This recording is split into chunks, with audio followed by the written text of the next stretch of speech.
سلام، چطورید بچه‌ها؟ خیلی خوش اومدید به یه ویدئوی دیگه تو چنل NEG.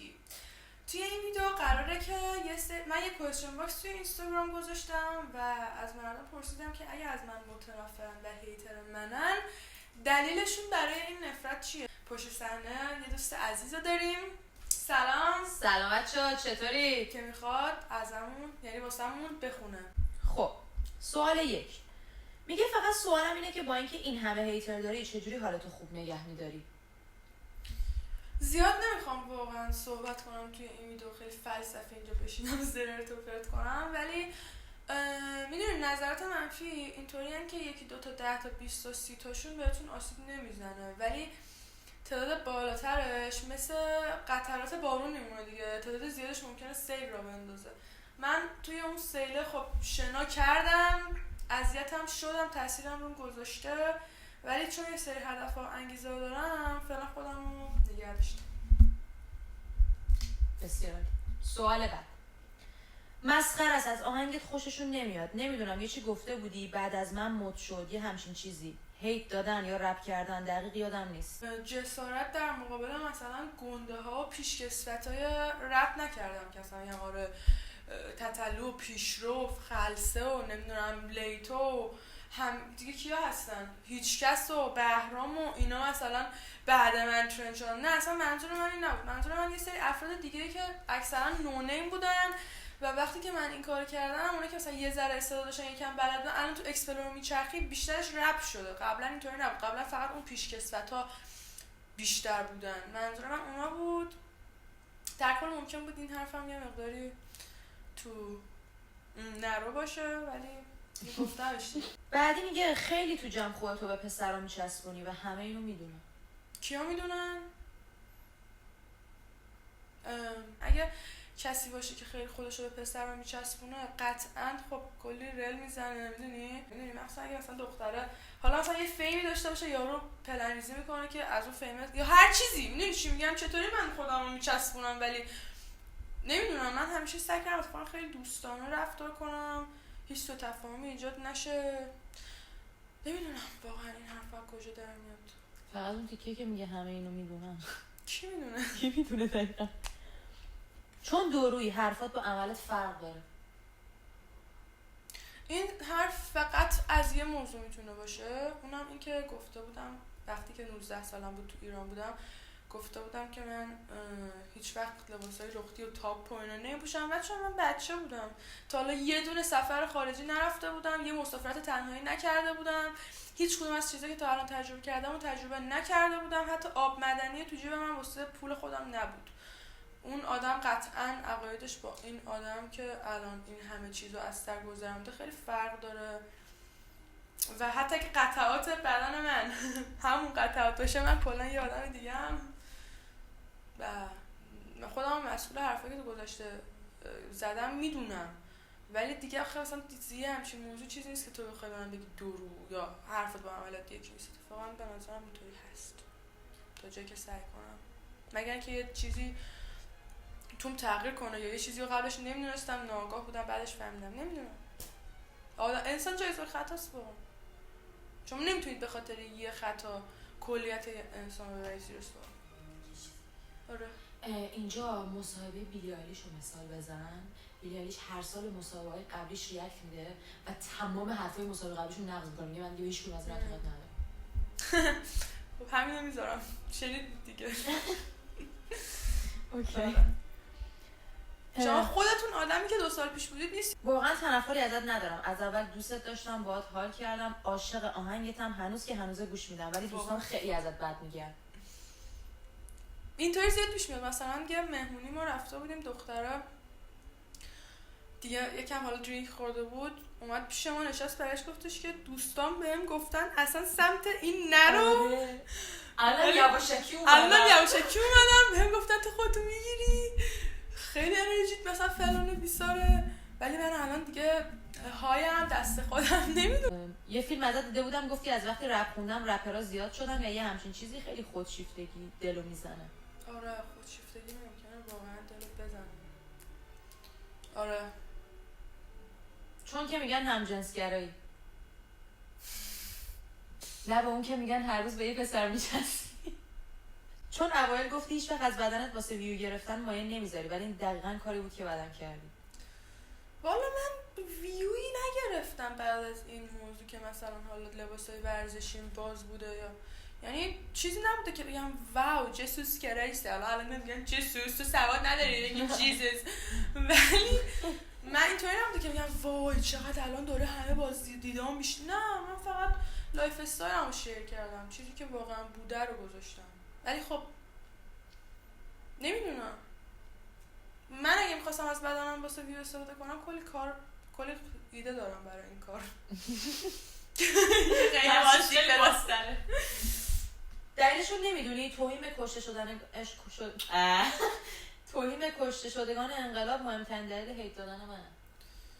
نمیتونید این حرف رو به من بزنید چون من هیچ وقت همچین جسارتی نکردم. تنها چیزی که من گفتم این بوده که این انقلاب خیلی آسیب سنگینی به من زد، به من و چیز دارایام، و این یه چیزی که اتفاقی که افتاده اینه که هممون یه آسیبی دیدیم از این اتفاق و همه آدما اگه روند زندگیشون اینطوری بوده این اتفاق یه همچین حالتی بهشون داده. حالا خیلی‌ها نتونستن خودشون رو دیگه بکشن بالا. به خاطر این انقلاب 200 روز من تو قرنطینه زندگی کردم، با فقط سروایو کردم چون نمیخواستم چیزی شیر کنم. یا همون حالا نمیخوام راجبش دیگه صحبت کنم، هر کسی پی زندگی خودش رو درگیر اهداف خودشه، ولی همون سارن که یکی از خواننده‌های خوب کشورمونه واقعا استعداد خوانندگی داره، از طریق کچل کردن من تونست ثابت کنه که موزیک ویدیو اصغرقا واسه قبل انقلاب بوده. چون من بعد از انقلاب کچل کردم و داشتن بهش تهمت میزدن که اون تایم رو رکورد کرده بوده. کلی از این چیزا و شما نمیتونید واقعا این تهمت رو بزنید. صحبت من چیز دیگه ای بوده، بعد برداشت شده. عذر میخوام اگه اونجوری برداشت شده، شاید بعد بهتر میگفتمش، ولی صحبت من اون نبوده. چیزی که من گفتم هم الان همتون دارید میبینید، همه دیگه دارن میگن، همه واضح همه واضح افتشون رو دارن میگن. من اون موقع گفتم به خاطر اینکه تو باید قبول کنی که این موضوع به ما ضررهای زیادی زد، بیشتر از سودش، و وقتی که قبول کنی این اتفاقا میتونیم دست به دست هم بدیم و دوباره بکشیم بالا. تا وقتی تظاهر میکنیم به اینکه همه چی خوبه ولی همه چی خوب نیست، فقط داریم خودزنی میکنیم. بچه‌ها میدونی چی میگم؟ احساس میکنی صدات قشنگه. راستش اصلا همچین حسی ندارم، ولی از انجام دادن این کار لذت میبرم به خاطر اینکه مجموعی از چند تا هنر به حال تصویر، استایل، صدا و به عنوان اولین کار ازش راضیم و دارم تلاش میکنم که خودم رو لول اپ کنم. چون احساس میکنی خیلی خفنی در صورتی که نیستی. این که احساس میکنم خفنم نقضش نمیکنم، باید خودتو دوست داشته باشی، به خودت حال کنی و به نظر خودم هم هستم. حالا هر کسی باید این حس رو به خودش داشته باشه دیگه. خیلی اصلا چوسی شدی، قبلا خیلی مشتی بودی و پرطرفدار. هنوزم مشتی هستم و پرطرفدار، ولی چوس نشدم بچه‌ها. فقط یه سری چیزا تو من تغییر کرده که چیزایی که ظاهری نیست، تو درونمه، نمیتونید ببینیدش و رو رفتارم تاثیر میذاره ناخودآگاه. میدونی شاید من الان 25 سالمه دیگه، با عنوان 25 ساله تازه خیلی هم دارم به نظرم سبکم رفتار میکنم، ولی بازم میگم مشتی باشه پرطرفدار. قضاوت دیگه. هیترت نیستم، طرفدارتم، اما خیلی جاها شنیدم که ازت میگفتن بیزنسی هستی، میگفتن وگرنه گنده تر از اونم نمیتونه خونه بگیره. تو دبی منظورته؟ من به شما حق میدم که نتونید بفهمید من چقدر تلاش کردم تا بتونم یه اتاق اجاره کنم و مثلا نسبت چیزایی که از دیگران شنیدید یا از اطرافیانتون دیدید اینطوری قضاوت کنید. من الان چی بگم آخه در مقابل این صحبت؟ واقعا دقیقا واسه همینه که فکر میکنه خفنه و حق داره. خب شاید خیلی هیتر باشن ولی یه سریا هستن که هنوز دوست دارن. من اونا رو میدونم، اصلا به خاطر اوناست که دارم تلاش میکنم. کلی برنامه‌ریزی خیلی خفن در آینده تو همین چنل به زودی قرار آپلود شه که چند هفته است داریم روش کار میکنیم، فقط و فقط به خاطر مخاطبام و کسایی که منو دوست دارن. و اصلا به خاطر اوناست که دارم فعالیت میکنم. یعنی اسکول نیستم خودم رو زوری بخوام جا بدم تو فضایی که فقط ازم متنفرن. قطعا میرم یه جایی که خب دوستم داشته باشن و شاید اخیراً یه مقداری به احترام بیش از حد بها داده باشم، ولی قول میدم بهتون که دیگه آخرش. چون رفتارتون یه جوریه، هنری نداری ولی فالوور بالا خیلی داری. خیلی هستن که هنر دارن ولی دیده نمیشه. اول اینکه مطمئن باش کسی که خواهان مخاطب و فالوور داره یه زحمتی کشیده که به اون رسیده. حالا هر کی، من خودم شاید همین الان ازم بپرسن 3 نفر از سوشال مدیا حذف کن 5 نفر نام ببرم، ولی واقعا اونا هم یه کاری یعنی تونستن کردن. و اینکه هنر رو تو چی میبینی هم مهمه. من به نظر خودم اوکی ام، یعنی دارم یه چیزایی برای ارائه. اگه متنفر بودم فالو نمی‌کردم. کسی هم که متنفره دلیلی وجود نداره فالو کنه. خیلی منطقی. کسی ازت متنفر نیست، براشون سخته بخوان درک کنن که تو به یه مقام بالا رسیدی و همینجوریش هم باهات حال میکنن. یه نفر دیگه هم گفته بودش که اینکه سرعت رشدت خیلی زیاده شاید تو کت خیلی رو نره یا مثلا.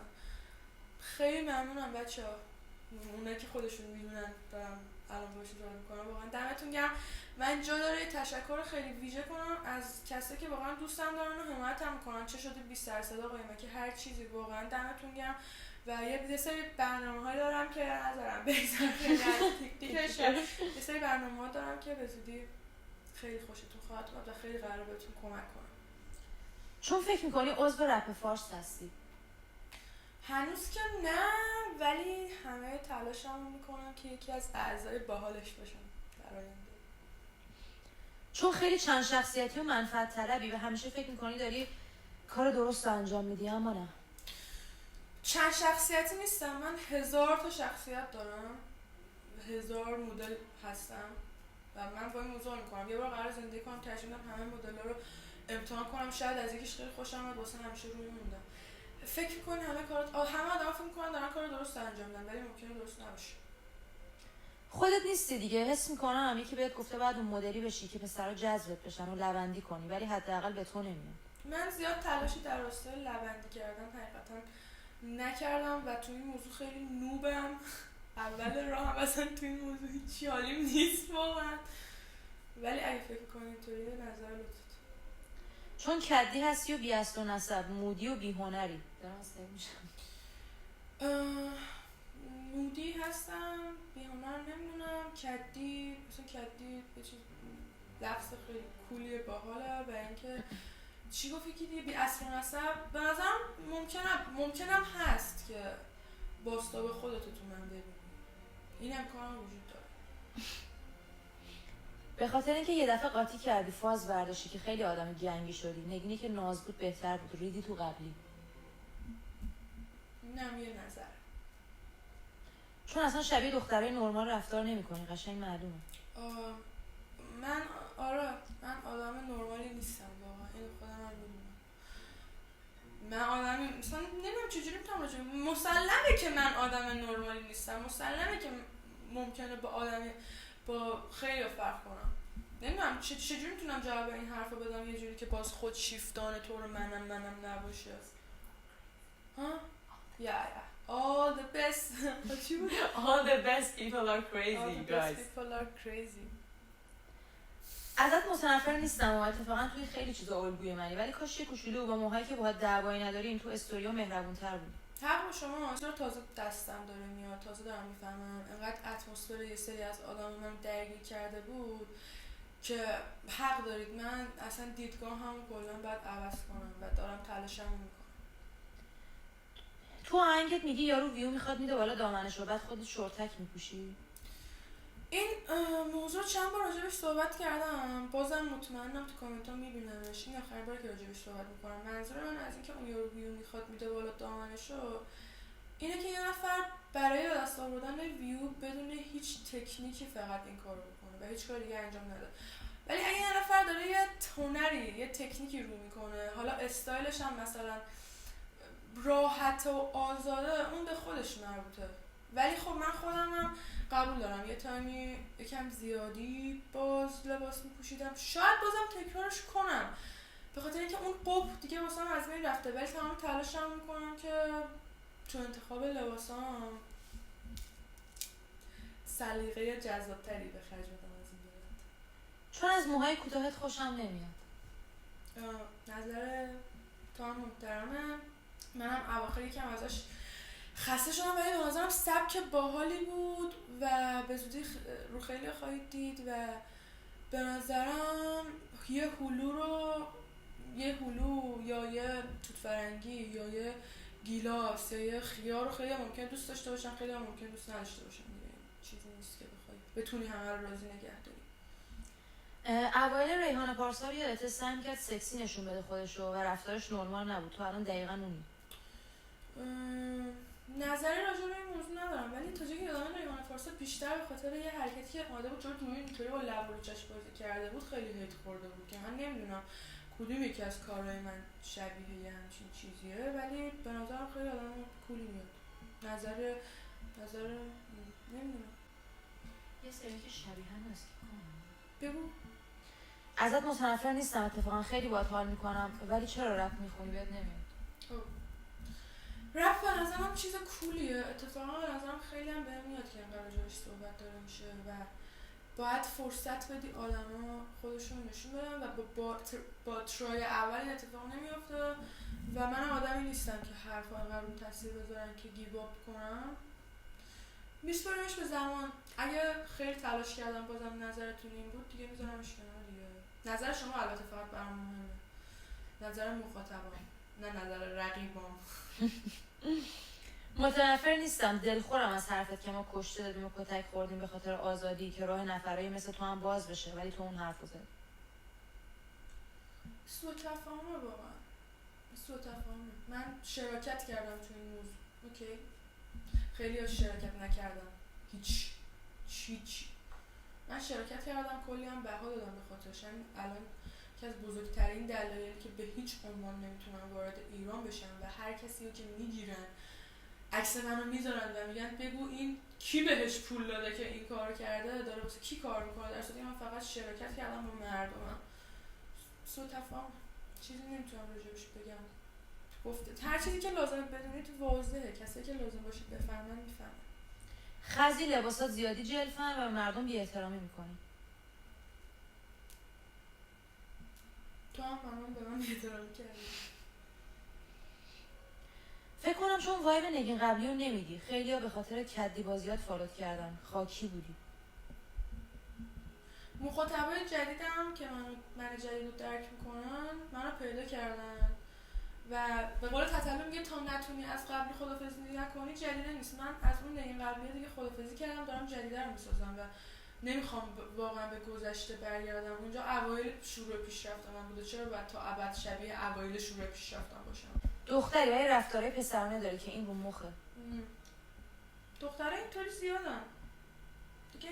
من واقعا زندگی اینجوری کرده دیگه. حالا از اول شغل و که بعد از خودم محافظت میکردم یه مرد درونیتون به وجود آورده که کارشم نمیتونم بکنم، باهاشم حال میکنم. دمش گرم خیلی ازم مراقبت کرده، جایی که میتونسته خیلی واسم خطرناک باشه سالم رفتم سالم درآمدم و اینو مدیون اون بعد خودم. با سارن قهر کردی و چیزایی که سارن در موردت گفت واقعا باعث شد ازت متنفر شم، ولی بازم دوستت دارم. اصلا هر چیزی من نمیخوام واقعا دیگه راجع به این موضوع صحبت کنم. صادقانه هر کی درگیر زندگی خودشه، یه چیزی بوده تموم شده. ما چند سال با هم رفیق بودیم، خوبی هم داشتیم واسه هم من واسه هم اون واسه من. و وقتی یه رابطه تموم شه قطعا یه دلیل ناراحت کننده و غیر خوبی داره که اون رابطه رو تموم کنه، ولی کلا توقع ندارید، نمیدونم توقع نداری بیاد بشینه از من خوبیامو بگه و بعد بگه که ما با هم قطع رابطه کردیم که مثلا اینطوری خودش خب خیلی زیاد سوال می‌کنه. امیدوارم که به مرور زمان متوجه بشه. قطعا همین الان خیلی چیزا رو میدونه. من واقعا نمیخوام راجع به این موضوع صحبت کنم. طرفدارای ایشون هم طرفدارای من طرفدارای منن. صحبت زیاده، یعنی بخوام اوپن اپ کنم خیلی چیزا میتونم بگم، ولی این از نمک نشناسیشه واقعا. من بیشتر از این چیزی ندارم بگم. هرچی عیانه چه حاجت به بیانه. خیلی دیگه هم هستن که راجبشون بد میگه. این اخلاق تو این آدم وجود داره دیگه. دوست من هیتر بود. بعد ما تو قبرس زندگی میکنیم. تا فهمید تو اومدی قبرس میخواست بیاد باهات عکس بگیره.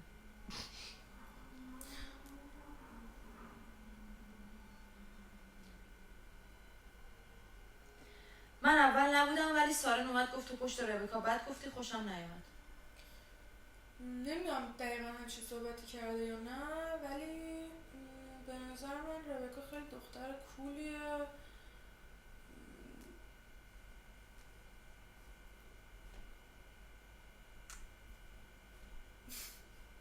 خیانت به رفیقا. استایلاش هم خیلی بالا. خیانت به رفیقا. من نمیتونم بیام بشینم اینجا الان به شما بگم اون منم که خیانت دیدم، بس که انقدر رفیق خفنی بودم و هلاک رفاقت بودم و کشته مرده رفاقت بودم، خانواده‌ام هر روز دعوا میکردم ولی من باز با رفاقت موندم و انقدر ازشون آسیب دیدم که به اینجا. میدونی تو که نبودی اونجا.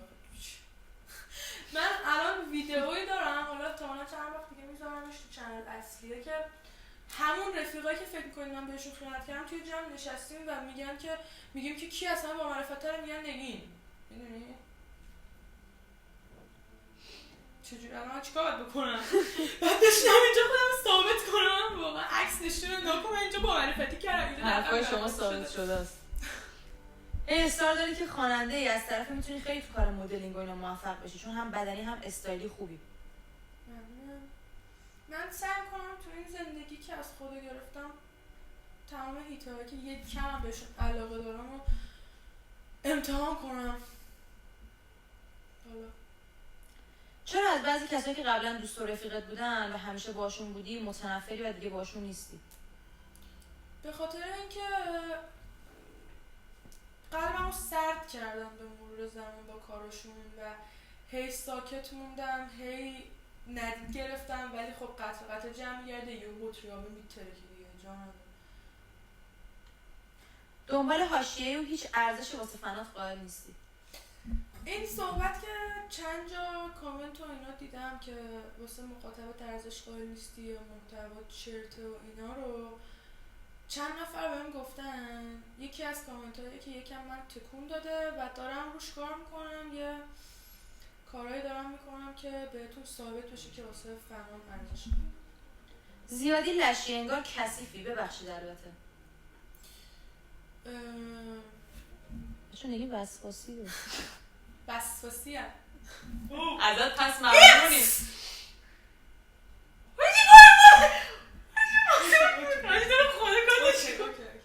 یه چیزی بود یکم لو رفت ولی کثیف به نظر میاد. نمیدونم واقعا. خیلی هم عالیه، خیلی هم تمیزه. تو خوشت نمیاد خدافظی کن. شلخته ممکنه باشم، شلخته خیلی هستم. من هیتر نیستم و به نظرم قلب پاکی داری، ولی بعضی کارات و حرفات بدون فکر و باعث گارد گرفتن بقیه میشه. درست. هیتر نیستم و عاشقتم، ولی اگه شما که خارج از ایران هستید از ما حمایت کنین. خیلی خیلی وضعیت بده به خدا. میفهمم. من دقیقا همین توقع رو از شما دارم. توقع دارم اگرم قرار باشه من بتونم کاری بکنم، اول از همه باید شما پشتم باشید. من حواسم هست، کسی که باید بفهمه میفهمه حرفم الان چیه. خیالتون راحت، من حواسم هست، ولی باید یه دست صدا نداره. باید هوامو داشته باشید تا بتونم هواتون رو داشته باشم. گو خورده هر کی هیتت میکنه اسمت جنازه تحویل بگیر. جون. چون نمک نشناسی، نیکو خیلی بهتر از رکساناست و بهت بیشتر خوبی کرده ولی هیچ وقت قدردانش نبود.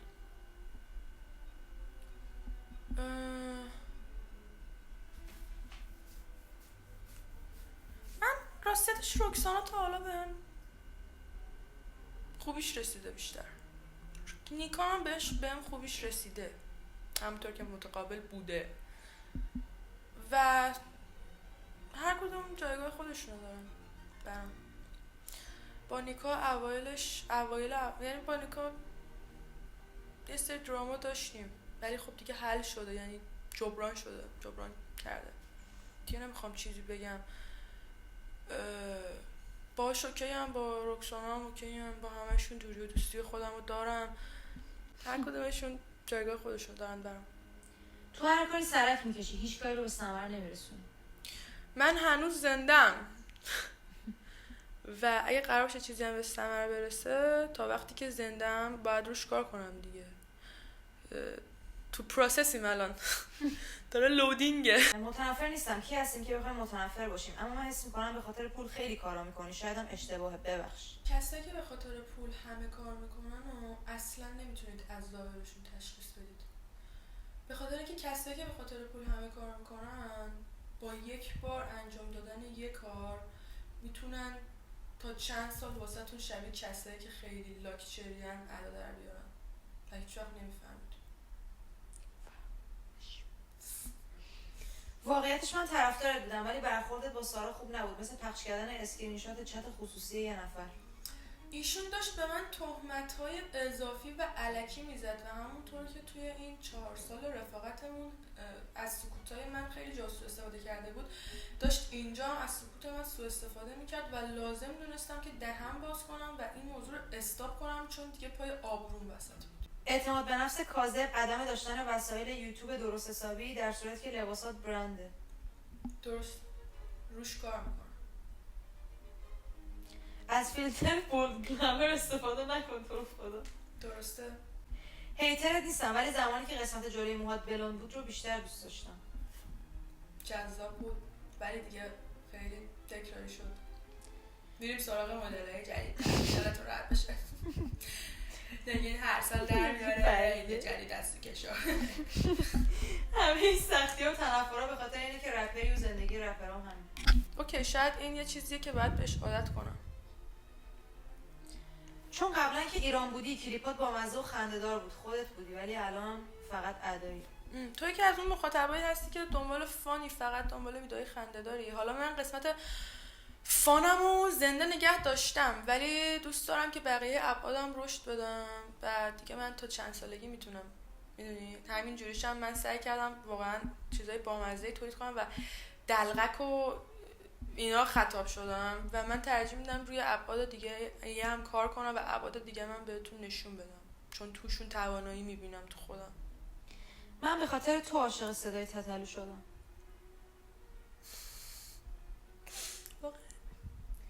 چون بدون اینکه فکر کنی که هر کاری که در شأن تو هست یا تو موقعیتت میخوره انجامش میدی. جمله من تا یه حد زیادی سعی میکنم ولی راست شاید بگی آره شاید خیلی کارو تا الان کردم که در شأنم نبوده ولی جوونم و جویای نام، جاهلم یکم. چرا به افغانستان توهین کردی؟ همچین چیزی اصلا امکان نداره. اگه مدرک داری بیا رو کن. امکان نداره. من کلی فن افغان دارم و عاشقشونم چون واقعا آدمای دلفاکی هن و خیلی آدمای باحالی هن و اصلا نمیپذیرم، اصلا ندارد واقعا. برو خونتون بود بابا. اون موقع که نلین تازه خریده بودی خیلی باحال بودی، کلی باهات حال میکردم، الان با لایف استایلت حال نمیکنم. چون وقتی یه کاریو شروع میکنی هنوز حتی توش ماهرم نشدی چوسیشو میای، مثل همین خوانندگیت. ممکنه انتقاد سازنده‌ای باشه. همین بود. تموم شد. اگه چیز دیگه هست که تو گلوتون مونده توی کامنت های این پست بگید. مرسی از طرفدارام، واقعا عشق منید. قول میدم از این لحظه به بعد بهتون ثابت میکنم که چقدر دوستتون دارم و چقدر براتون ارزش قائلم و اولویت شما قرار میدم توی این موضوع. دوستتون دارم خیلی زیاد. مرسی واسه همه چی. تا ویدیوی بعدی فعلا خدافظ بچه‌ها.